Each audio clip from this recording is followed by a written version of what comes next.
এই হিজরি সন চালা মুমিন হিসাবে দায়িত্ব। ইংরেজিটাকে অ্যাবাউট করে, বাংলাটাকে অ্যাবাউট করে আমরা হিজরি সনকে প্রাধান্য দেওয়া, এটা আমাদের কর্তব্য ছিল, কিন্তু আমরা জানি না। 31 ঠিকই উদযাপন করি, পয়লা নববর্ষ আমরা ঠিকই উদযাপন করি, কিন্তু আজকে মুহররমের 5 তারিখ আমাদের খবর নাই। হিজরি সনের সূচনা হয়েছে ওমর রাদিয়াল্লাহু তাআলা আনহুর জামানায়। ওমর রাদিয়াল্লাহু তাআলা আনহু আমরা জানি অর্ধ জাহানের বাদশা ছিলেন, জানি কি জানি না, যিনি ওমর অর্ধ জাহানের বাদশাহী রাজত্ব করেছেন। অর্ধ জাহান পুরা পৃথিবীটাকে অর্ধেক করে ও অর্ধেক রাজত্ব করেছেন। আমাদের বাংলাদেশের বর্গ কিলোমিটার কতটুকু জানেন? এখন বর্তমানে বাংলাদেশে বর্গ কিলোমিটার কতটুকু?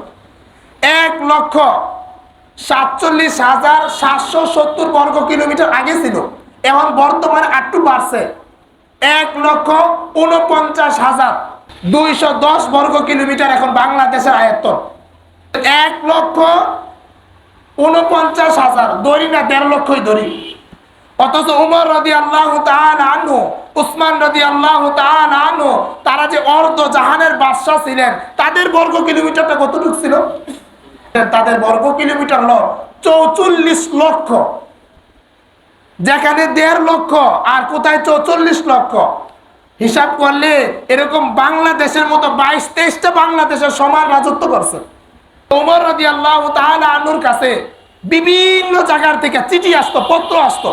চিঠি যখন নিতেন তখন ওনার খাদেম যিনি আসতো চিঠি দিত, তখন তিনি ওনাকে জিজ্ঞাসা করতে হইতো এটা কি আগের মুহররম না পরের মুহররম।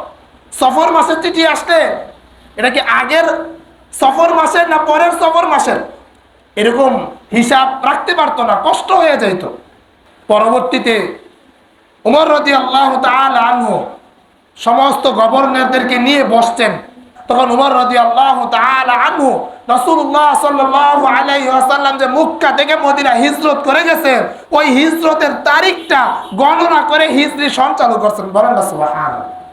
এই হিজরি সন জানা এটা আমরা মুমিন হিসাবে আমাদের দায়িত্ব, মুমিন হিসাবে দায়িত্ব। ইংরেজিটাকে অ্যাবাউট করে, বাংলাটাকে অ্যাবাউট করে আমরা হিজরি সনকে প্রাধান্য দেওয়া, এটা আমাদের কর্তব্য ছিল, কিন্তু আমরা জানি না।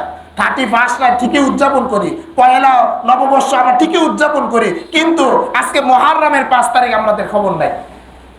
এজন্যে একজন মুমিন মুসলমান হিসাবে আমাদের যে দায়িত্ব ছিল, এই দায়িত্ব পালন করার তৌফিক দান করেন, বলেন আমিন।